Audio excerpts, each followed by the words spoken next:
En 1993 à Clermont-Ferrand, une famille disparue pendant Pâques. 15 ans plus tard, un pèlerin découvrit quelque chose. Le père François Dubois marchait sur le sentier rocailleux reliant la basilique Notre-Dame de Fourvière au Mont Ventoux. Le pèlerinage de Pâques attirait des milliers de fidèles, mais il préférait les chemins moins fréquentés pour sa réflexion personnelle.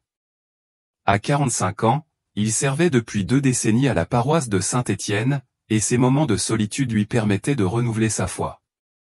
Le soleil de midi frappait fort lorsqu'il décida de se reposer près d'une formation rocheuse naturelle. En cherchant de l'ombre, il remarqua quelque chose d'étrange parmi les pierres détachées. Un reflet métallique attira son attention. Il s'approcha et commença à déplacer les roches avec précaution. Ses mains touchèrent quelque chose de froid et métallique, une chaîne en or avec un pendentif en forme de cœur. « Oh mon Dieu !» murmura-t-il en examinant le bijou. Le pendentif portait une inscription gravée, « À ma Camille, avec tout l'amour de papa. » 1992. La chaîne était enroulée autour de fragments de tissu bleu, visiblement issus d'un vêtement d'enfant. Le père François continua à creuser et trouva d'autres objets, une petite chaussure vernie noire, une poupée en plastique sans tête et plusieurs boutons de vêtements. Quelque chose dans cette collection d'objets enfantins lui donna des frissons. Il ne semblait pas être de simples déchets abandonnés par des pèlerins. La manière dont ils étaient enterrés, l'état des objets et surtout la chaîne en or suggéraient quelque chose de plus sinistre. Le père François se rappela vaguement une histoire qu'il avait entendue des années auparavant, celle d'une famille disparue pendant Pâques.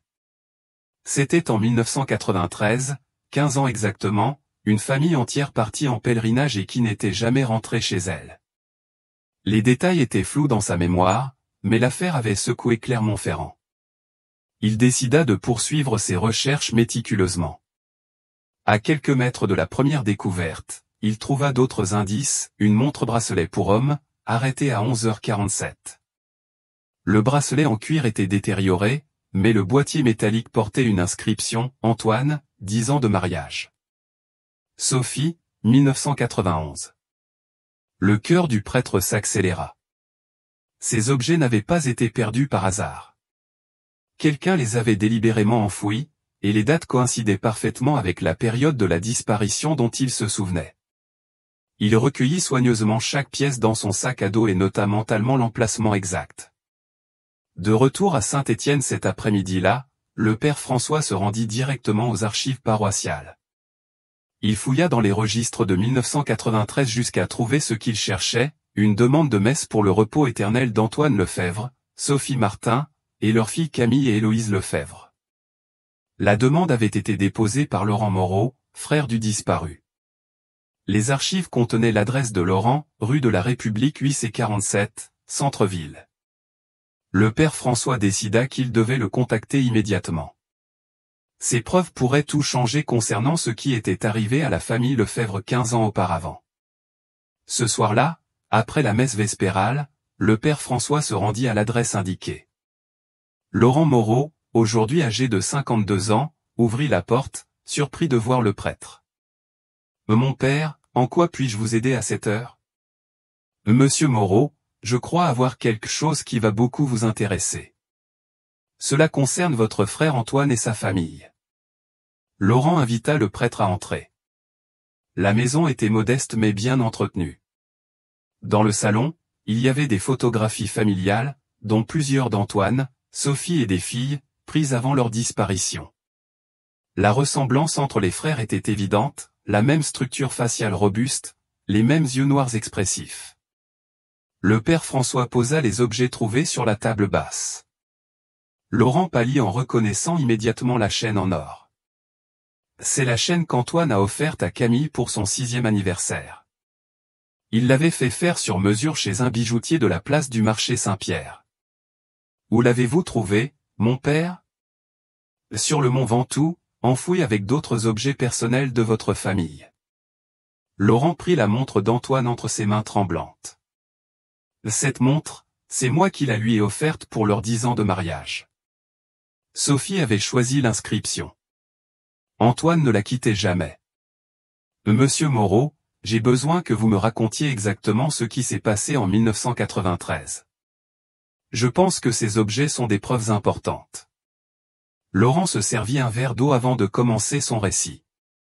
Antoine, Sophie et les filles sont partis le jeudi saint de 1993 pour faire le pèlerinage traditionnel à la basilique. C'était une tradition qu'ils suivaient chaque année depuis leur mariage. Ils avaient prévu de rentrer le samedi soir, mais ils ne sont pas revenus. Jamais revenus. Le dimanche de Pâques, je suis allé les chercher lorsqu'ils ne se sont pas présentés pour le repas de famille. Leur maison était fermée, la voiture n'était pas là. J'ai pensé qu'ils avaient décidé de prolonger leur séjour, mais le lundi, ils n'étaient toujours pas là. Qu'avez-vous fait alors? Je suis allé à la police le mardi. Le commandant Jean Dupont a pris ma déposition. Il a dit qu'il était courant que les familles prolongent leur pèlerinage, qu'il fallait attendre quelques jours de plus. Laurent se leva et rapporta un dossier rempli de documents. Voici tout, la plainte originale, les rapports de recherche, les déclarations des témoins. L'enquête a duré 6 mois, mais ils n'ont rien trouvé. Ni la voiture, ni leur corps, ni aucune preuve de ce qui s'était passé. Le commandant Jean Dupont a dirigé l'enquête personnellement. Oui, il était en charge dès le début. Il a organisé des recherches dans les montagnes, vérifié tous les refuges et sites de pèlerinage. Il a interrogé des dizaines de personnes. Il semblait très engagé à retrouver ma famille. Le père François examina les documents. L'enquête semblait minutieuse sur le papier, mais quelque chose ne collait pas. Si les objets étaient enfouis sur le mont Ventoux, pourquoi les recherches policières ne les avaient-elles pas trouvés? Mon père, pendant toutes ces années, j'ai gardé l'espoir qu'ils étaient vivants quelque part, qu'ils avaient peut-être perdu la mémoire ou quelque chose comme ça. Mais ces objets, monsieur Moreau, je pense que nous devons porter ces preuves à la police immédiatement, mais pas au commandant Dupont. Pourquoi pas? Il connaît l'affaire mieux que quiconque. Parce que si ces objets sont restés enfouis tout ce temps si près de l'endroit où les recherches ont soi-disant eu lieu, il y a quelque chose de très grave qui ne va pas dans l'enquête initiale. Laurent comprit immédiatement l'implication. Vous suggérez que le commandant Dupont n'a pas fait son travail correctement, ou pire encore. Je ne veux pas faire d'accusations prématurées, mais je pense que nous devons parler à quelqu'un d'autre. Connaissez-vous un enquêteur actuel en qui nous pouvons avoir confiance? Mon voisin Paul a mentionné une fois que le détective Julien Lambert était très honnête. Il travaille aux homicides et a la réputation d'être incorruptible. Alors, demain, nous irons le voir. Ces preuves sont trop importantes pour prendre des risques. Cette nuit-là, Laurent Moreau eut du mal à dormir pour la première fois depuis 15 ans. Il avait des preuves concrètes sur le sort de sa famille, mais aussi la terrible suspicion que l'enquête initiale avait été une farce délibérée. Clermont-Ferrand, Auvergne-Rhône-Alpes, France. Mars 2008. À 8 heures du matin, Laurent Moreau et le père François Dubois se présentèrent au parquet général de Lyon. Le détective Julien Lambert, un homme de 43 ans avec 20 ans d'expérience dans les enquêtes sur les homicides, les accueillit dans son bureau après avoir brièvement entendu la raison de leur visite. « Messieurs, montrez-moi ce que vous avez trouvé », dit le détective tout en préparant un formulaire pour les pièces à conviction. Le père François posa délicatement chaque objet sur le bureau. Le détective Lambert examina chaque pièce avec une attention professionnelle, prenant des photos avec son appareil numérique et notant des détails précis. Cette chaîne porte des gravures très spécifiques. La montre, elle aussi, était accompagnée de documents confirmant qu'elle appartenait à la famille disparue. Laurent présenta des photographies de famille où Antoine portait la montre et Camille la chaîne. Et ici, vous pouvez voir mon frère portant cette montre sur une photo de Noël 1992. Et voici Camille avec sa chaîne lors de son 6e anniversaire, un mois avant leur disparition. Où avez-vous trouvé ces objets précisément, mon père? Sur le mont Ventoux, à environ 3 km de la basilique Notre-Dame de Fourvière, en suivant le sentier de pèlerinage traditionnel. Ils étaient enfouis sous une formation rocheuse naturelle. Le détective Lambert consulta son ordinateur. Laissez-moi vérifier les dossiers de l'affaire initiale. Famille Lefebvre, disparue en avril 1993. En parcourant les dossiers numérisés, le détective fronça les sourcils de plus en plus. C'est très étrange.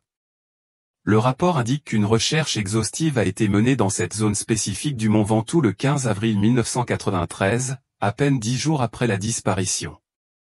Et qui a dirigé cette recherche, demanda Laurent. Le commandant Jean Dupont a personnellement dirigé une équipe de 12 hommes. Le rapport précise qu'ils ont minutieusement inspecté une zone de 5 km², y compris les formations rocheuses où la famille aurait pu se réfugier. Laurent sentit son estomac se nouer. Le détective, si le commandant Dupont a inspecté cette zone aussi minutieusement, comment est-il possible que ces objets soient restés enfouis là-bas tout ce temps? Il y a 3 possibilités, répondit le détective Lambert avec gravité. Premièrement, la recherche n'était pas aussi approfondie qu'indiqué. Deuxièmement, quelqu'un a enfoui ces objets après la recherche. Troisièmement, quelqu'un savait où ils étaient et a délibérément évité de les trouver. Pourrions-nous parler au commandant Dupont pour clarifier cela? Le commandant Dupont a pris sa retraite en 2005 et vit maintenant à Vichy. Mais avant de le contacter, j'ai besoin d'examiner le dossier original en détail. Le détective Lambert apporta le dossier physique complet de l'affaire. Le classeur contenait plus de 200 pages de témoignages, rapports de recherche, analyses médico-légales limitées et correspondances officielles. Regardez ceci, dit-il en pointant un rapport spécifique. Le 20 avril 1993, une témoin nommée Marie Lefebvre a signalé avoir vu une famille correspondant à la description des Lefebvre, près du Mont Ventoux, dans la nuit du jeudi saint. Laurent examina le document. Qu'a-t-elle déclaré précisément? Elle a dit avoir vu une Citroën bleue garée près du sentier de pèlerinage, vers 10 heures du soir. Un couple discutait violemment avec 2 hommes en uniforme. Les enfants pleuraient à l'intérieur de la voiture. Des hommes en uniforme, comme des policiers. C'est ce que suggère la déclaration. Mais regardez la note en marge du commandant Dupont. Un témoin non fiable. Antécédent d'alcoolisme. Déclaration incohérente. Aucun suivi n'a été donné à son témoignage. Le père François étudia le document avec soin. Pourrions-nous parler à cette madame Marie Lefebvre? Selon les archives, elle vivait encore dans le quartier La Plaine en 2005. Je peux vérifier si elle est toujours à la même adresse. Le détective Lambert passa quelques coups de téléphone. Après 20 minutes, il confirma que Marie Lefebvre, âgée de 72 ans, vivait toujours aux rues des Lilas 234. Allons lui rendre visite maintenant, décida le détective. Mais avant, je veux que vous compreniez quelque chose d'important. Si mes soupçons sont justes, nous parlons d'une possible dissimulation policière dans une affaire de disparition forcée. Cela pourrait impliquer de la corruption, un abus de pouvoir, et peut-être un homicide. Les 3 hommes se dirigèrent vers le quartier La Plaine dans la voiture officielle du détective. La maison de Marie Lefebvre était une modeste construction en briques rouges avec un petit jardin de devant bien entretenu, orné de lavandes et de roses. Marie Lefebvre les accueillit avec une méfiance initiale, mais en voyant la carte du détective et la présence du père François, elle les invita à entrer. C'était une femme menue mais énergique, avec des cheveux entièrement blancs relevés en chignon. Madame Lefebvre, nous voulons parler de ce que vous avez déclaré en 1993 concernant la famille Lefebvre disparue. Oh, détective, c'était il y a si longtemps. Je n'ai jamais pensé que quelqu'un me prendrait au sérieux après la façon dont le commandant Dupont m'a traité. Comment vous a-t-il traité? Il m'a crié dessus, m'a traité de menteuse ivrogne, disant que je ne savais pas ce que j'avais vu, mais je sais exactement ce que j'ai vu cette nuit-là. Laurent se pencha en avant. Madame Lefebvre, s'il vous plaît, racontez-nous précisément ce que vous avez vu. Marie Lefebvre se servit un verre d'eau et commença son récit d'une voix ferme. Je rentrais de chez ma sœur à Saint-Étienne. Il était environ 10 heures du soir, le jeudi saint. J'ai décidé de passer par le Mont Ventoux pour rentrer plus vite chez moi. Qu'avez-vous vu sur la montagne? J'ai vu une Citroën bleue garée là où elle n'aurait pas dû être, en dehors du chemin principal. Cela a attiré mon attention car 2 hommes en uniforme discutaient très fort avec un homme et une femme. Les enfants pleuraient dans la voiture. Avez-vous vu les uniformes clairement? C'étaient clairement des uniformes de la police municipale. L'un des hommes était très grand et robuste, l'autre plus mince. L'homme grand criait sur l'homme de la voiture, le poussant à plusieurs reprises.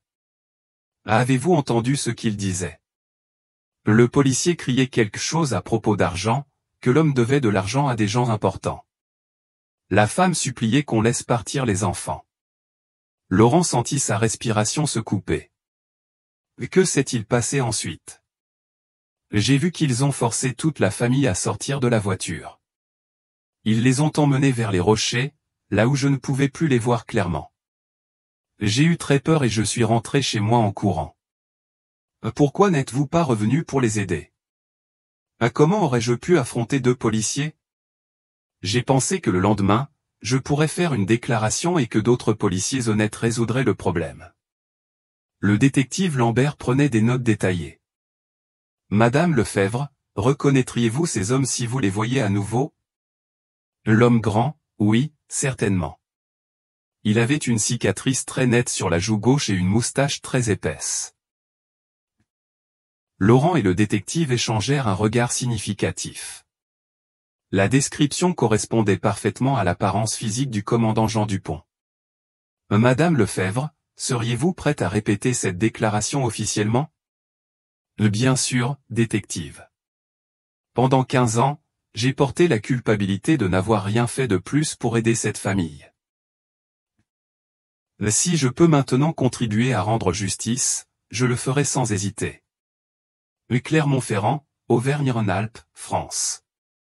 Mars 2008.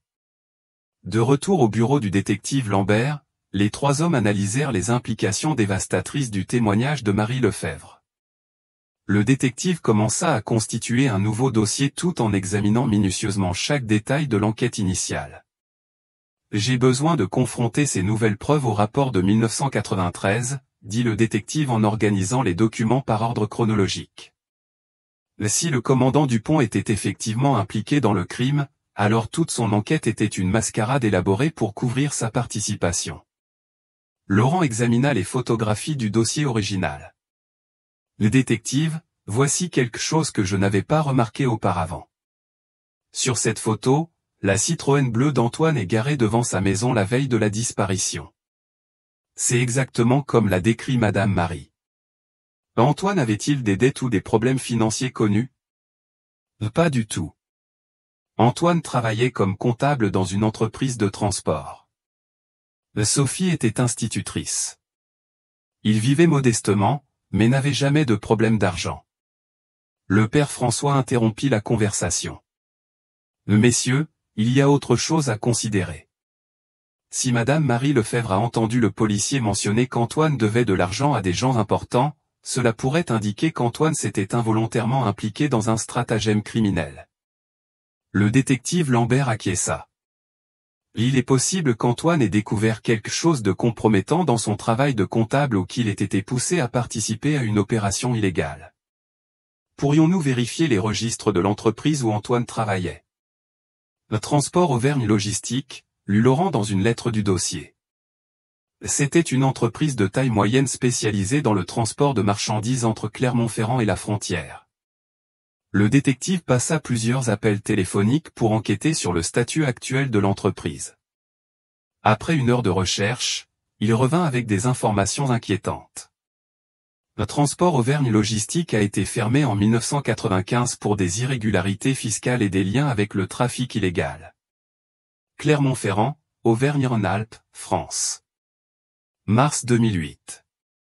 Plusieurs des dirigeants de transport Auvergne Logistique furent arrêtés pour blanchiment d'argent et trafic de marchandises illégales. Laurent Moreau pâlit. Êtes-vous en train de dire qu'Antoine aurait pu être impliqué dans des activités criminelles? Pas nécessairement en tant que participant volontaire. En tant que comptable, Antoine avait accès à des informations financières sensibles. Il est possible qu'il ait découvert les opérations illégales et soit devenu une menace pour les criminels. Cela expliquerait pourquoi ils ont mentionné qu'il devait de l'argent. Peut-être pas une dette monétaire, mais une dette de silence. Le détective Julien Lambert poursuivit son enquête par téléphone, contactant d'anciens employés de transport Auvergne Logistique encore en vie à Clermont-Ferrand. Les informations qu'il obtint confirmèrent ses pires soupçons. J'ai parlé à Chloé Dubois, qui était secrétaire de l'entreprise en 1993. Elle se souvenait qu'Antoine avait commencé à poser des questions embarrassantes sur des écarts dans les registres comptables en mars de cette année-là. Selon elle, Antoine avait identifié des mouvements financiers irréguliers impliquant des sommes très importantes. Antoine avait signalé ces irrégularités à quelqu'un.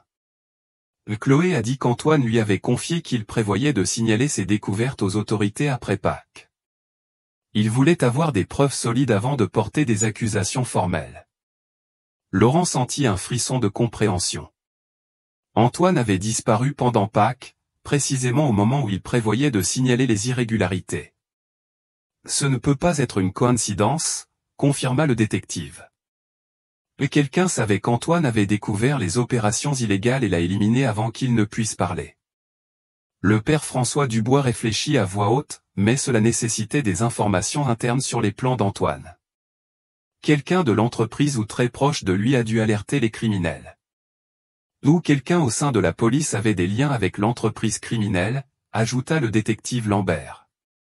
Les trois hommes parvinrent simultanément à la même conclusion terrifiante, le commandant Jean Dupont n'avait pas seulement couvert le crime, mais y avait probablement directement participé.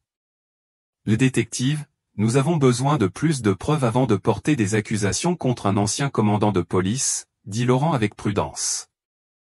Vous avez raison, mais maintenant nous savons où chercher.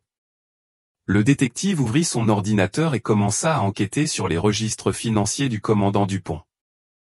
Si Dupont était impliqué avec les criminels de transport Auvergne Logistique, il doit y avoir des preuves de paiements irréguliers ou de changements soudains dans sa situation financière. Après 2 heures de recherche bureaucratique, le détective Lambert trouva des informations révélatrices dans les registres fiscaux publics. Le voici. En mai 1993, un mois après la disparition de la famille Lefebvre, le commandant Dupont a acheté une maison à Vichy pour une valeur de 800 000 francs. Son salaire officiel était de 12 000 francs par mois. C'est impossible avec son salaire légal, observa Laurent. Exactement. Il n'y a aucun registre de prêt bancaire ou d'héritage pour justifier cet achat. Le paiement a été effectué en liquide. Le père François fit une remarque cruciale, si Dupont a reçu un paiement pour faire taire Antoine, cela fait de cette affaire un homicide commandité. Et cela explique pourquoi la recherche policière a été si inefficace. Le Dupont savait exactement où se trouvaient les corps, car c'est lui qui les y avait mis. Le détective Lambert prit une décision. Nous allons demander un mandat de perquisition pour examiner la zone où le père François a trouvé les objets. Nous avons besoin d'une équipe médico-légale complète pour chercher d'autres preuves. Cela alertera inévitablement le commandant Dupont, mais nous avons suffisamment de preuves circonstancielles pour justifier l'enquête.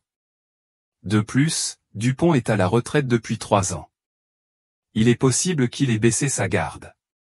Cet après-midi-là, le détective Lambert obtint l'autorisation judiciaire pour effectuer des fouilles médico-légales sur le Mont Ventoux. L'équipe spécialisée inclurait des archéologues médico-légaux, des anthropologues et des techniciens en preuves. Les fouilles commenceront demain matin tôt, informa le détective. J'ai besoin que vous deux soyez présents en tant que témoins officiels de la découverte initiale.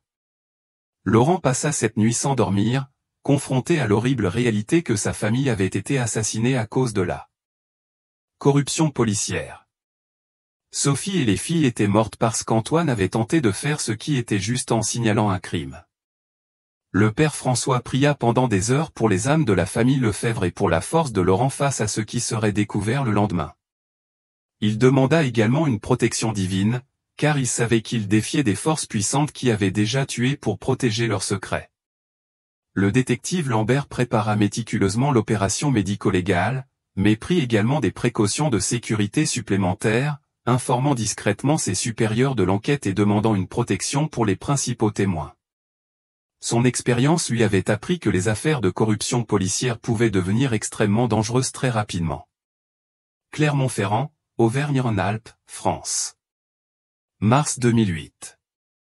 L'équipe médico-légale commença les fouilles à 6 heures du matin.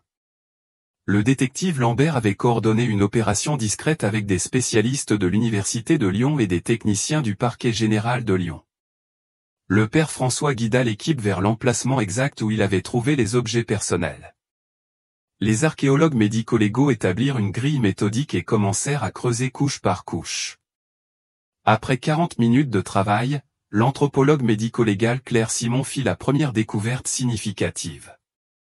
Le détective Lambert: nous avons trouvé des restes osseux humains, annonça-t-elle d'une voix professionnelle mais sombre.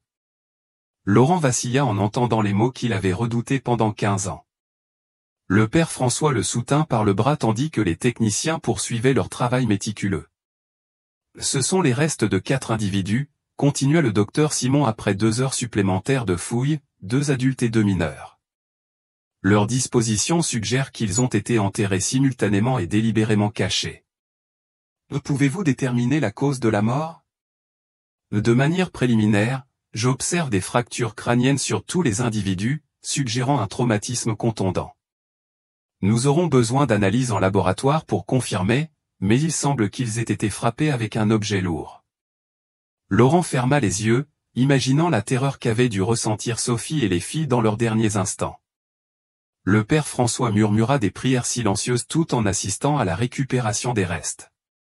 Le détective Lambert documentait méticuleusement chaque découverte. Parmi les restes, ils trouvèrent d'autres objets personnels, une bague de mariage que Laurent identifia comme celle de Sophie, des chaussures d'enfants appartenant aux filles, et des fragments de vêtements correspondant à ce qu'elles portaient le jour de leur disparition. Le détective: y a-t-il autre chose, dit l'un des techniciens. Nous avons trouvé ceci parmi les restes de l'adulte masculin. Il lui montra un petit objet métallique, une balle de calibre 38 déformée par l'impact. Cela change tout, murmura le détective. Ils n'ont pas seulement été frappés, ils ont aussi été abattus. Le docteur Simon examina la balle. L'aile est logée dans la 7e vertèbre cervicale. C'était un tir à bout portant par derrière. La victime est probablement morte instantanément. Laurent ressentit un mélange d'horreur et de soulagement en apprenant que son frère n'avait pas souffert longtemps. Pendant que les fouilles se poursuivaient, le détective Lambert reçut un appel téléphonique qui changea complètement le cours de l'enquête. Le détective: ici le procureur Étienne Dubois du ministère public fédéral. J'ai besoin de vous voir de toute urgence. C'est à propos de l'affaire Lefebvre. Comment êtes-vous au courant de notre enquête? Je vous expliquerai quand nous nous verrons. Retrouvons-nous à mon bureau dans 2 heures, et apportez toutes les preuves que vous avez recueillies. Le détective Lambert laissa le site de fouilles sous la supervision du docteur Simon et se rendit aux bureaux fédéraux, accompagné de Laurent et du père François. Le procureur Étienne Dubois, un homme de 50 ans à la réputation d'intégrité absolue, les reçut dans une salle de conférence sécurisée et commença immédiatement par des révélations choquantes. Le détective Lambert: l'enquête que vous avez lancée a déclenché des alertes à plusieurs niveaux de sécurité nationale. L'affaire de la famille Lefebvre est liée à une enquête fédérale que nous avons commencée en 2007. Une enquête sur quoi? Une corruption policière systémique et des liens avec le trafic de drogue. Transport Auvergne Logistique était une entreprise de façade utilisée pour blanchir l'argent du cartel de Marseille. Antoine Lefebvre avait découvert l'ensemble de l'opération. Laurent se pencha en avant. De quelle ampleur était cette opération? Elle impliquait plus de 20 entreprises fictives, des dizaines de fonctionnaires corrompus et un blanchiment d'argent de plus de 50 millions d'euros par an. Antoine avait identifié les liens entre les entreprises et avait commencé à documenter les irrégularités. Comment savez-vous tout cela? Le procureur Étienne Dubois ouvrit un dossier classifié. En 2007, nous avons arrêté Lucas Berger, ancien lieutenant de la police municipale. Sous la pression fédérale, il a confessé sa participation à de multiples crimes, y compris le meurtre de la famille Lefebvre. Le père François Dubois sursauta. Vous saviez déjà qui avait tué la famille. Berger a confessé que lui et le commandant Jean Dupont ont reçu des ordres directs des chefs du cartel pour éliminer Antoine avant qu'il ne puisse signaler ses découvertes. Ils ont été payés 100 000 francs pour ce travail. Pourquoi n'avez-vous pas arrêté le commandant Dupont immédiatement? Parce que Dupont n'était qu'une pièce du puzzle. Nous avions besoin de preuves physiques pour confirmer la confession de Berger et identifier tous les participants du réseau criminel. Laurent Moreau ressentit une indignation croissante. Vous saviez que ma famille avait été assassinée et vous ne m'avez rien dit pendant 1 an. Monsieur Moreau, je comprends votre frustration, mais si nous avions agi prématurément, nous aurions alerté des criminels encore plus dangereux que nous n'avions pas encore identifiés. Le détective Julien Lambert examina les documents fédéraux. Combien de personnes sont impliquées dans ce réseau? Notre enquête a identifié 120 individus, incluant des fonctionnaires municipaux, régionaux et fédéraux. Le meurtre de votre famille n'était qu'un des nombreux crimes commis pour protéger l'opération. De quoi avez-vous besoin de nous maintenant? Les preuves physiques que vous avez récupérées sont cruciales pour confirmer la confession de Berger et pour poursuivre les responsables intellectuels du crime.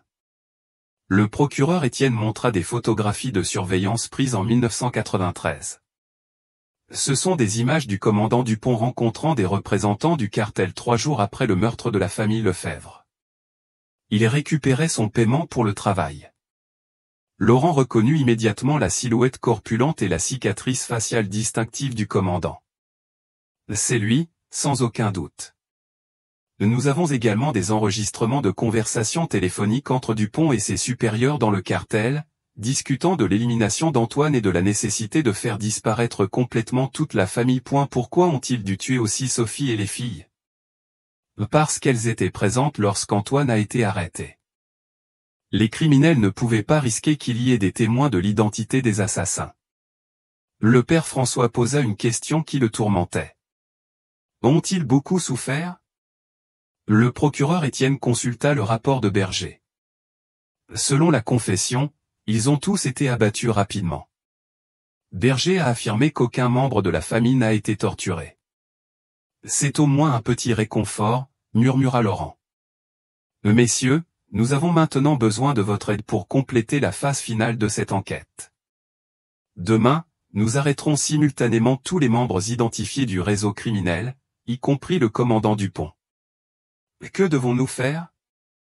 Votre témoignage sera essentiel pour les procès. Nous aurons également besoin que vous identifiez officiellement les restes et les objets personnels récupérés. Le détective Lambert exprima une préoccupation majeure. Nous sommes en danger. Si ce réseau est aussi vaste, il pourrait essayer d'éliminer les témoins. Nous avons déjà mis en place des mesures de protection pour vous 3. Vous aurez une escorte policière fédérale jusqu'à ce que toutes les arrestations soient terminées. Issoire, Clermont-Ferrand, Auvergne-Rhône-Alpes, France. Mars 2008. Ce soir-là, alors que Laurent rentrait chez lui sous escorte fédérale, il remarqua une voiture sombre qui les suivait depuis plusieurs rues. En mentionnant ses soupçons à l'agent de protection, celui-ci confirma qu'ils étaient effectivement surveillés. Monsieur Moreau, nous allons changer d'itinéraire immédiatement, informa l'agent tout en communiquant par radio avec son centre de commandement. Le véhicule suspect s'arrêta lorsque les agents fédéraux modifièrent leur trajectoire, mais le message était clair. Quelqu'un du réseau criminel avait été alerté de la réactivation de l'enquête. En arrivant chez lui, Laurent découvrit que la porte arrière avait été forcée. Les agents fédéraux inspectèrent minutieusement la propriété et constatèrent que plusieurs dossiers familiaux avaient été fouillés et que certains documents liés à Antoine avaient disparu. Ils cherchaient quelque chose de précis, observa l'agent spécial coordinateur, un enquêteur vétéran nommé Marc Fournier. Et quels documents gardiez-vous concernant votre frère? Laurent vérifia ses dossiers personnels.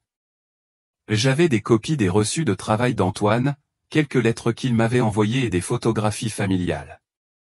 J'avais aussi un carnet où Antoine notait les irrégularités qu'il avait détectées dans son travail.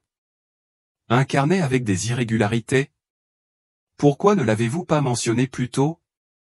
Je ne pensais pas que c'était important. Antoine me l'avait donné pour que je le garde, disant qu'il n'était pas en sécurité chez lui. L'agent Fournier s'alarma immédiatement. Monsieur Moreau, ce carnet pourrait contenir des preuves cruciales. A-t-il été volé? Laurent vérifia soigneusement son bureau. Il n'était pas caché à un endroit qu'ils auraient pu trouver. Il sortit le carnet d'un compartiment secret à l'intérieur d'une vieille bibliothèque. C'était un carnet à couverture rigide avec des annotations méticuleuses dans l'écriture fine et précise d'Antoine. L'agent Fournier le parcourut rapidement. C'est extraordinaire. Votre frère a documenté des noms spécifiques, des dates de transactions irrégulières, des numéros de compte bancaires et des méthodes de blanchiment d'argent. C'est une preuve directe qui confirme tout ce que nous savions de l'enquête fédérale. Pourquoi quelqu'un saurait-il que j'avais ce carnet? Parce qu'Antoine a probablement mentionné à quelqu'un au travail qu'il vous l'avait confié pour le garder. Cette personne devait être un informateur des criminels. Pendant qu'ils examinaient le carnet, le téléphone de Laurent sonna. La voix à l'autre bout était rauque et menaçante. Laurent Moreau, vous jouez avec le feu. Votre frère a fait l'erreur d'être trop curieux, et vous avez vu comment cela s'est terminé. Laissez cette affaire de côté si vous ne voulez pas finir comme lui. Et qui parle?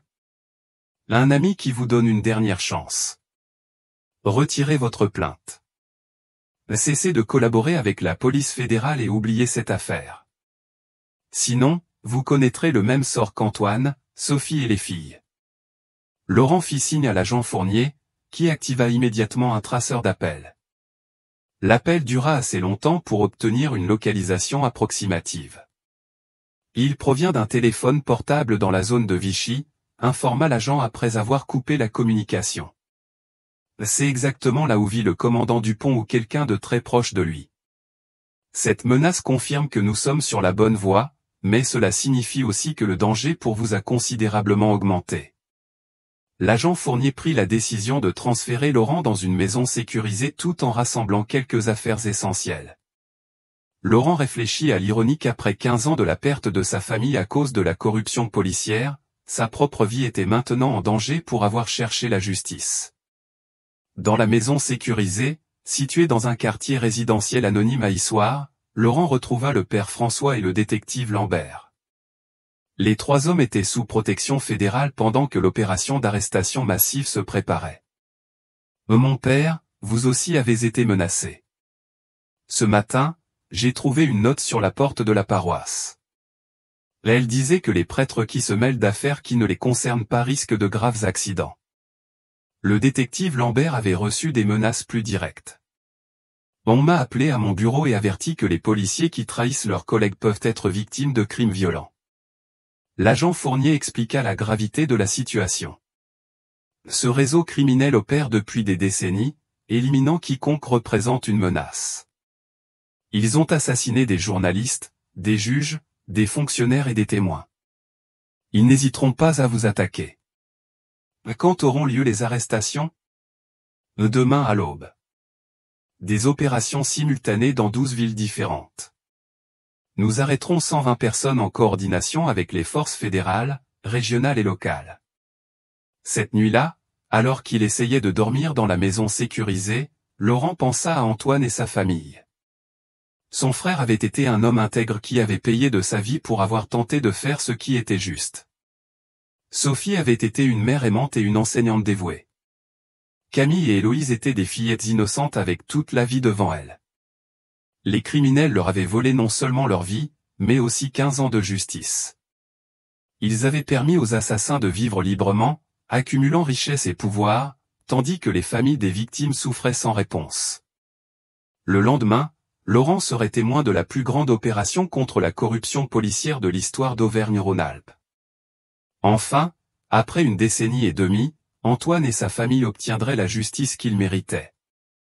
Mais Laurent savait aussi que confronter un réseau criminel aussi vaste et puissant comportait d'énormes risques. Les criminels, qui avaient déjà tué pour protéger leurs secrets, n'hésiteraient pas à recommencer. En écoutant les agents fédéraux coordonner les derniers détails de l'opération, Laurent pria pour la sécurité de tous ceux impliqués dans la quête de justice et pour que le sacrifice d'Antoine et de sa famille ne soit pas vain. Le père François dirigea une prière commune cette nuit-là, demandant la protection divine pour les enquêteurs et la justice pour les victimes de tant d'années de corruption et de crimes. Les trois hommes, qui avaient commencé cette enquête avec la simple découverte d'une chaîne en or, se trouvait maintenant au centre d'une opération qui changerait à jamais le paysage criminel de la région. Clermont-Ferrand, Auvergne-Rhône-Alpes, France, mars 2008. À 5 heures du matin, les opérations fédérales commencèrent simultanément dans toute la région métropolitaine de Clermont-Ferrand. Laurent, le père François et le détective Lambert observaient depuis la maison sécurisée à travers des moniteurs de télévision connectés aux unités de commandement. La première arrestation fut celle du commandant à la retraite Jean Dupont dans sa résidence de Vichy. Les caméras de surveillance montrèrent le moment où 12 agents fédéraux lourdement armés entourèrent la luxueuse propriété. Dupont tenta de s'échapper par la porte arrière, mais fut immédiatement intercepté.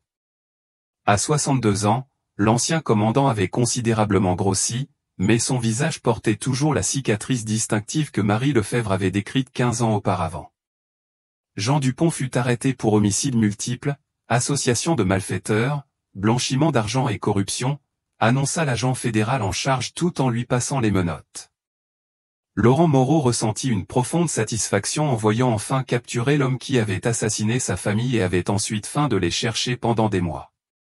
Simultanément, Lucas Berger, qui collaborait avec les autorités fédérales depuis 2007, fut également arrêté. Son témoignage serait crucial pour confirmer les détails spécifiques des meurtres. Le procureur Étienne Dubois coordonnait l'opération depuis le centre de commandement fédéral. À 7 heures du matin, il annonça les résultats préliminaires. Nous avons arrêté avec succès 98 des 120 cibles identifiées. 22 personnes sont toujours en fuite, mais nous avons des mandats d'arrêt internationaux et une coopération avec les autorités suisses pour les localiser. Parmi les personnes arrêtées figuraient 5 anciens commandants de la police municipale, 3 fonctionnaires du parquet général de Lyon, 12 entrepreneurs liés à des entreprises de façade, 23 policiers municipaux et régionaux en activité, et 45 facilitateurs et opérateurs financiers. Laurent examina les photographies des détenus. Tout ceci était impliqué dans le meurtre de ma famille. Pas directement, expliqua l'agent Marc Fournier, mais tous participaient au réseau criminel qui a ordonné ces assassinats. Votre frère avait découvert une opération impliquant des centaines de personnes et des millions de francs. Lors de l'interrogatoire initial de Jean Dupont, retransmis en direct à la maison sécurisée, l'ancien commandant tenta de nier son implication. Cependant, confronté aux preuves physiques, aux témoignages des complices et aux enregistrements de surveillance, sa résistance s'effondra rapidement. Je ne faisais que suivre des ordres, déclara Dupont après 3 heures d'interrogatoire. Les chefs du cartel m'ont dit qu'Antoine Lefebvre détenait des informations qui pourraient ruiner toute l'opération. Quels ordres précis avez-vous reçus? Ils m'ont dit de l'éliminer, lui et sa famille. Il ne pouvait pas y avoir de témoins de l'identité des exécuteurs. Comment avez-vous commis les meurtres? Dupont décrivit en détail les événements du jeudi 5 1993. Lucas Berger et moi avons intercepté la famille près du Mont Ventoux vers 10 heures du soir. Nous leur avons dit qu'il s'agissait d'un contrôle de routine. Que s'est-il passé ensuite? Antoine a commencé à se méfier lorsque nous lui avons demandé de descendre de la voiture. Sophie et les filles étaient très effrayées. Antoine a tenté de protester. Il a dit qu'il était un citoyen honnête qui n'avait commis aucun crime. Laurent ferma les yeux, imaginant la terreur de son frère lorsqu'il réalisa ce qui se passait. Comment les avez-vous tués? J'ai tiré sur Antoine en premier, dans le dos. Sophie a crié, et Berger l'a frappée avec sa matraque jusqu'à ce qu'elle cesse de bouger. Les filles pleuraient terriblement. Qu'avez-vous fait aux filles?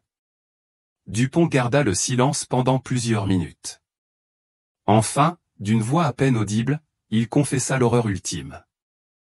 Les filles avaient vu nos visages, nous ne pouvions pas les laisser en vie. Berger les a frappées jusqu'à ce qu'elles perdent connaissance, puis les a asphyxiées pour qu'elles ne souffrent plus. Le père François Dubois se signa en entendant la confession. Laurent pleura silencieusement, assimilant enfin la vérité complète sur les derniers instants de Camille et Héloïse. Pourquoi avez-vous enterré les corps à cet endroit précis? Nous connaissions bien cette zone car nous y avions effectué des patrouilles pendant des années. Nous savions que c'était un endroit isolé où personne ne chercherait. Nous n'avions jamais pensé que quelqu'un les trouverait après tout ce temps. Qu'avez-vous fait après les meurtres? Nous sommes rentrés en ville et avons rapporté que nous avions reçu des informations selon lesquelles la famille avait été vue se dirigeant vers Vienne. J'ai organisé des recherches dans des directions complètement opposées pour détourner l'enquête.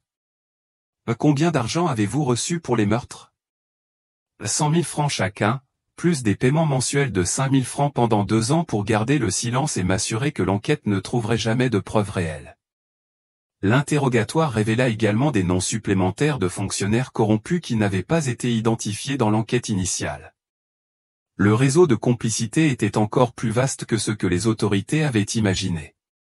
Lucas Berger, confronté à la confession détaillée de Dupont, confirma tous les détails et fournit des informations supplémentaires sur d'autres crimes qu'ils avaient commis ensemble sur ordre du cartel. Nous avons tué au moins 12 personnes sur 5 ans, confessa Berger. Journalistes, fonctionnaires honnêtes, entrepreneurs qui refusaient de coopérer, témoins de crimes précédents. La famille Lefebvre fut notre premier meurtre multiple. Non, mais ce fut le plus difficile, car les filles étaient très jeunes. Normalement, nous éliminions uniquement des adultes directement impliqués dans des activités menaçant le cartel. À la fin du premier jour d'interrogatoire, les autorités fédérales avaient obtenu des confessions complètes des meurtres de la famille Lefebvre, identifié tous les participants directs et indirects, et documenté des liens avec des dizaines d'autres crimes. Laurent avait enfin les réponses qu'il cherchait depuis 15 ans. Antoine était mort parce qu'il était un homme intègre qui avait refusé de participer à la corruption. Sophie et les filles étaient mortes simplement parce qu'elles se trouvaient au mauvais endroit au mauvais moment. La justice avait mis 1 décennie et demie à arriver, mais enfin, les assassins allaient faire face aux conséquences de leurs crimes. Clermont-Ferrand, Auvergne-Rhône-Alpes, France. Mars 2008. Pendant que les interrogatoires principaux se déroulaient, l'agent Marc Fournier reçut des informations de renseignement qui modifièrent immédiatement les priorités de l'opération.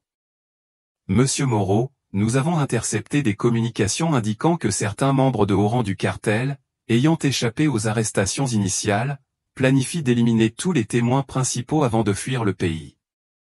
Laurent ressentit un frisson de terreur. Parle-t-il de nous? Spécifiquement de vous, du père François, du détective Lambert, ainsi que du procureur Étienne. L'agent montra des transcriptions de conversations téléphoniques interceptées entre les fugitifs. Les criminels avaient identifié que les 3 hommes qui avaient initié l'enquête étaient des témoins cruciaux dont le témoignage pourrait garantir des condamnations à perpétuité. Combien de temps avons-nous avant qu'ils n'essaient de nous attaquer? Nos informateurs suggèrent qu'ils prévoient d'agir ce soir. Ils ont engagé des tueurs à gages professionnels venant de l'extérieur de la région pour éliminer les menaces principales. Le détective Lambert examina les rapports de renseignement. Et qui sont les fugitifs les plus dangereux? Et Philippe Rousseau, connu sous le nom de l'expert comptable, était le coordinateur financier de toute l'opération de blanchiment d'argent. Antoine avait spécifiquement identifié ces opérations dans le carnet que vous gardiez. Laurent reconnut le nom immédiatement. Antoine a mentionné Rousseau plusieurs fois dans ses notes. Il disait qu'il était le cerveau derrière les entreprises fictives. Rousseau a des connexions internationales et des ressources pratiquement illimitées. S'il a ordonné votre élimination, il enverra les meilleurs tueurs à gages disponibles. L'agent Fournier coordonna immédiatement un transfert d'urgence vers une installation fédérale de haute sécurité située à la périphérie de Clermont-Ferrand. Le convoi comprenait 8 véhicules blindés avec des escortes lourdement armées. Pendant le transfert, ils interceptèrent une communication radio confirmant leurs pires craintes. La cible principale identifiée dans le convoi fédéral. Confirmez la position pour l'interception. On nous suit, informa le commandant de l'escorte. 3 véhicules suspects maintiennent une distance de suivi depuis que nous avons quitté la maison sécurisée. Le convoi modifia immédiatement son itinéraire, se dirigeant vers la base militaire la plus proche au lieu de l'installation fédérale prévue. Cependant, les poursuivants anticipèrent le changement et établirent un barrage sur la route principale. Le contact hostile à l'avant, cria le conducteur lorsque 2 camionnettes bloquèrent la route. Des hommes armés de fusils d'assaut sortirent des véhicules et commencèrent à tirer immédiatement.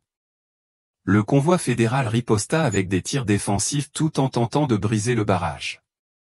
Les balles heurtaient les vitres blindées des véhicules de protection tandis que les agents coordonnaient une manœuvre d'évasion.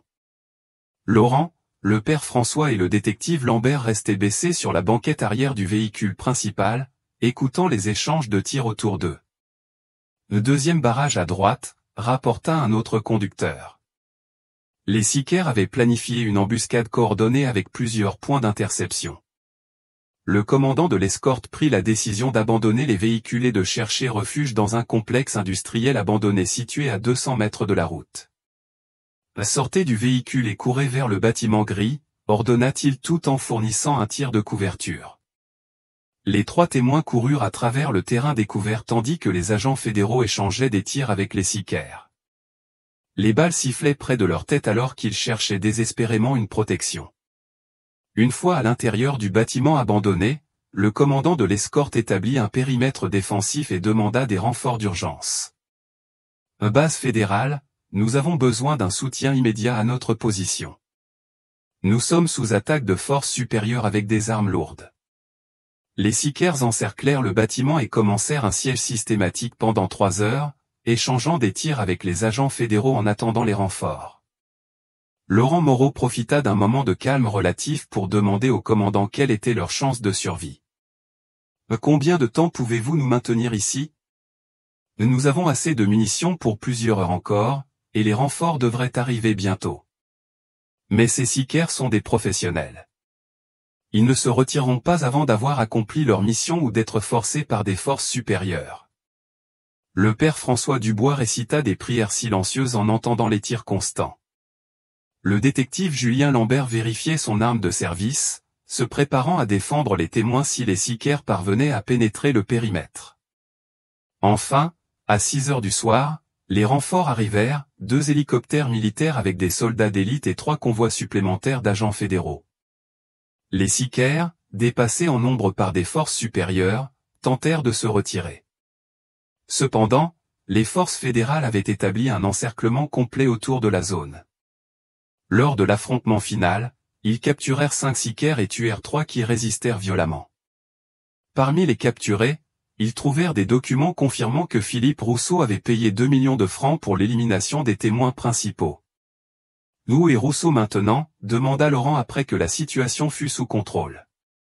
Nos informateurs suggèrent qu'il tente de traverser la frontière vers la Suisse. Nous avons coordonné avec les autorités suisses pour l'intercepter. Cette nuit-là, alors qu'il se remettait dans une installation militaire sécurisée, Laurent réfléchit à l'ironie que les criminels qui avaient assassiné sa famille pour éviter d'être exposés tentaient maintenant désespérément de tuer des témoins pour éviter la justice. La différence était que, cette fois, les autorités honnêtes disposaient de ressources supérieures et d'une détermination absolue pour protéger la vérité. Le père François observa qu'ils avaient survécu au jour le plus dangereux, mais que la menace persisterait jusqu'à ce que tous les principaux fugitifs soient capturés. Le détective Lambert promit de poursuivre l'enquête jusqu'à ce que chaque responsable du meurtre de la famille Lefebvre fasse face à une justice complète. Clermont-Ferrand, Auvergne-Rhône-Alpes, France. Mars 2008.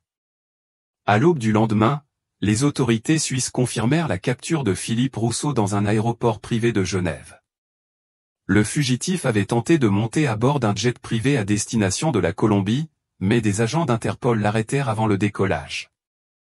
Nous l'extraderons immédiatement, informa un agent fédéral suisse lors d'une vidéoconférence avec le procureur Étienne Dubois. Rousseau fait l'objet de mandats d'arrêt en Suisse pour blanchiment d'argent, donc la coopération est totale. Laurent observa les images de la capture depuis l'installation militaire où il restait sous protection. Philippe Rousseau était un homme de 55 ans, impeccablement vêtu, qui avait dirigé des opérations criminelles multimillionnaires pendant des décennies. 12 heures plus tard, Rousseau fut transféré sous haute sécurité aux installations fédérales de Clermont-Ferrand. Sa première déclaration fut un déni complet de toute implication criminelle. « Je suis un homme d'affaires légitime. Je n'ai aucune connaissance d'activité criminelle liée à Transport Auvergne Logistique ou à toute autre entreprise. » Cependant, confronté aux preuves documentaires du carnet d'Antoine, aux confessions de Dupont et Berger, et aux registres financiers détaillés, sa stratégie défensive s'effondra rapidement. Le procureur Étienne dirigea personnellement l'interrogatoire de Rousseau. Monsieur Rousseau, nous avons des preuves irréfutables que vous avez spécifiquement ordonné le meurtre d'Antoine Lefèvre et de sa famille. C'est absolument faux. Nous avons des enregistrements téléphoniques de vous discutant avec Jean Dupont des détails du meurtre 3 jours avant qu'il ne se produise. Étienne diffusa un enregistrement audio où l'on entendait clairement la voix de Rousseau coordonnant l'élimination d'Antoine. Antoine Lefèvre détient des informations qui pourraient détruire toute notre opération. Il doit disparaître définitivement, ainsi que tout témoin de son activité d'investigation. Rousseau pâlit en entendant sa propre voix. Cet enregistrement peut avoir été manipulé technologiquement. Nous avons également des registres de transferts bancaires de 200 000 francs de vos comptes personnels vers ceux de Dupont et Berger, datés du lendemain des meurtres. Pendant 8 heures d'interrogatoire intensif, Rousseau reconnut finalement sa participation à l'ordre des meurtres, mais tenta de minimiser sa responsabilité. Je n'ai pas personnellement tué cette famille, j'ai seulement fourni des informations sur une menace potentielle à l'organisation. Quel type de menace représentait un comptable honnête et sa famille?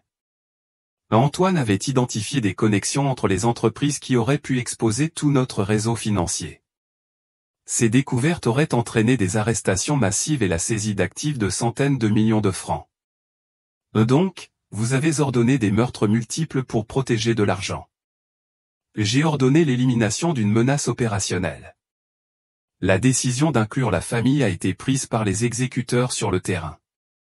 Laurent ressentit des nausées en entendant Rousseau décrire le meurtre de Sophie, Camille et Héloïse comme des décisions opérationnelles. La froideur du criminel était absolue. L'interrogatoire révéla également des détails sur l'ampleur complète du réseau criminel. Rousseau avait coordonné des opérations de blanchiment d'argent dans 6 régions françaises et 3 pays, traitant plus de 500 millions de francs par an pour plusieurs cartels. Combien de personnes ont été assassinées sous vos ordres? Rousseau garda le silence pendant plusieurs minutes avant de répondre. Je n'en tenais pas un compte précis. Et quiconque représentait une menace significative pour les opérations était éliminé. Estimez un nombre, peut-être 50 personnes sur 10 ans. Le père François, observant l'interrogatoire depuis une autre salle, murmura des prières pour les âmes de toutes les victimes du réseau criminel. La famille Lefèvre n'avait été qu'une fraction de la terreur que ces criminels avaient imposée à des communautés entières. Au cours du 2e jour d'interrogatoire, Rousseau fournit des noms et des détails sur des opérations criminelles dont les autorités ignoraient tout. Sa coopération était motivée par l'espoir d'obtenir une peine réduite. Je peux identifier des opérations actives de blanchiment d'argent à Grenoble, Brest et Paris.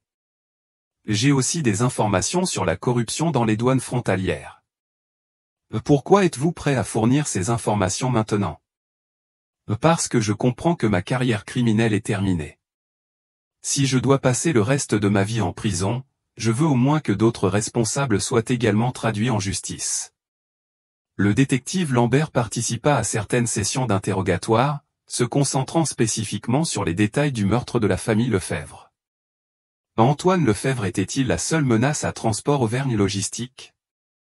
Non, d'autres employés avaient commencé à poser des questions, mais Antoine était le plus dangereux car il avait un accès complet au registre financier et avait commencé à documenter les irrégularités de manière systématique. Avez-vous essayé de l'acheter avant d'ordonner son meurtre? Nous lui avons offert une part des bénéfices pour qu'il garde le silence sur ses découvertes. Antoine a catégoriquement rejeté toute proposition de coopération. Laurent ressentit une fierté renouvelée pour l'intégrité de son frère. Antoine avait eu l'opportunité de s'enrichir en participant à la corruption, mais il avait choisi de faire ce qui était juste, même si cette décision lui avait coûté la vie. À la fin de la semaine d'interrogatoire, les autorités avaient complètement documenté la participation de Rousseau au meurtre de la famille Lefèvre et à des dizaines d'autres crimes. Sa confession détaillée fournit des preuves suffisantes pour poursuivre avec succès tous les participants du réseau criminel, garantissant que les responsables du meurtre d'Antoine, Sophie, Camille et Héloïse fassent enfin face à une justice complète. Laurent savait que les procès formels prendraient des mois, voire des années, mais il avait enfin la certitude que sa famille obtiendrait la justice qu'elle méritait. Clermont-Ferrand, Auvergne-Rhône-Alpes, France. Avril 2008. Les confessions de Philippe Rousseau révélèrent un réseau de corruption s'étendant bien au-delà de ce que les autorités avaient initialement imaginé. Au cours des semaines suivantes, les interrogatoires mirent au jour des connexions criminelles couvrant des décennies de complicité institutionnelle. Le procureur Étienne Dubois coordonna une enquête élargie impliquant des agences fédérales françaises et suisses. Les découvertes furent dévastatrices pour la confiance du public dans les institutions de sécurité d'Auvergne-Rhône-Alpes. Monsieur Moreau, expliqua Étienne lors d'un briefing. La mort de votre famille faisait partie d'un schéma systématique d'élimination de témoins qui a duré plus de 20 ans. Nous avons identifié au moins 143 homicides liés à la protection de ce réseau criminel. Laurent assimila l'information avec une horreur croissante. Vous dites que 143 personnes sont mortes pour la même raison qu'Antoine et sa famille. Le journaliste enquêtant sur la corruption policière, fonctionnaires refusant de coopérer, entrepreneurs rejetant le blanchiment d'argent, témoins de crimes précédents. Quiconque représentait une menace était éliminé. Le père François étudia les listes de victimes. Je reconnais certains de ces noms. J'ai officié des funérailles pour plusieurs de ces personnes. Leurs familles n'ont jamais su qu'elles avaient été assassinées à cause de la corruption. Le détective Lambert fut chargé de coordonner l'enquête sur les cas historiques. Nous examinons chaque mort suspecte en Auvergne-Rhône-Alpes au cours des 25 dernières années. De nombreux cas classés comme accidents, suicides ou crimes ordinaires étaient probablement des homicides ordonnés par ce réseau. En avril 2008, les arrestations se poursuivirent à mesure que les interrogatoires révélaient plus de participants. L'opération s'élargit pour inclure des fonctionnaires du ministère public fédéral, des commandants de la police fédérale et des directeurs de dizaines d'entreprises utilisées pour le blanchiment d'argent. Isabelle Laurent, une journaliste d'investigation du Nord, documentait depuis des années des cas de corruption policière. Lorsqu'elle apprit les révélations de l'affaire Lefebvre, elle contacta Laurent pour une interview exclusive. Monsieur Moreau, que ressentez-vous en sachant que la mort de votre famille a exposé un réseau criminel qui opérait impunément depuis des décennies? Laurent réfléchit soigneusement avant de répondre. Je ressens un mélange de soulagement d'avoir enfin obtenu justice et d'horreur en découvrant combien d'autres familles ont souffert comme nous. Pensez-vous que la mort d'Antoine en valait la peine si elle entraîne la destruction de ce réseau criminel? Antoine n'est pas mort pour détruire des criminels. Il est mort parce qu'il était un homme intègre qui a refusé de participer à la corruption. Le fait que sa mort ait finalement conduit à la justice est la seule chose positive dans une tragédie horrible. L'interview fut publiée en première page et suscita une réponse nationale. Les familles des victimes de crimes non résolus commencèrent à contacter les autorités pour demander la réouverture d'affaires potentiellement liées au réseau criminel. L'un des cas les plus choquants fut celui de la famille Girard, disparue en 1998. Hélène Girard avait travaillé comme secrétaire au parquet général de Lyon et avait signalé des irrégularités dans la gestion des preuves criminelles. Elle, son mari et leurs 2 adolescents disparurent lors d'un week-end familial. Le schéma est identique, observa le détective Lambert en examinant le dossier. Un employé honnête découvre la corruption, signale des irrégularités, et toute la famille disparaît définitivement. Lors des interrogatoires de mai, Jean Dupont confessa sa participation au meurtre de la famille Girard. C'était la même procédure. Rousseau identifiait les menaces, et nous les éliminions discrètement. Combien de familles entières ont-ils assassiné? 7 familles pendant ma participation active. Rousseau disait que l'élimination de témoins individuels était inefficace, car d'autres membres de la famille finiraient par poser des questions gênantes. La confession de Dupont révéla également une corruption à des niveaux gouvernementaux très élevés. Des gouverneurs, des maires et des fonctionnaires fédéraux avaient reçu des paiements réguliers pour permettre aux opérations criminelles de se dérouler sans interférence officielle. Et qui d'autre dans le gouvernement régional était au courant de ces opérations? Dupont fournit les noms de 32 hauts fonctionnaires ayant reçu des paiements du cartel pendant les années 1990. La liste incluait l'ancien gouverneur de la région, 3 anciens maires de Clermont-Ferrand et plusieurs directeurs de la sécurité publique. Laurent rencontra d'autres familles de victimes pour former une organisation de soutien mutuel. Ensemble, ils firent pression pour des réformes légales visant à prévenir la corruption systémique à l'avenir. Nos proches sont morts parce que les institutions censées protéger les citoyens honnêtes étaient complètement corrompues, déclara Laurent lors d'une conférence de presse. Nous devons garantir qu'aucune autre famille ne souffre de ce que nous avons enduré. L'impact politique des révélations fut massif.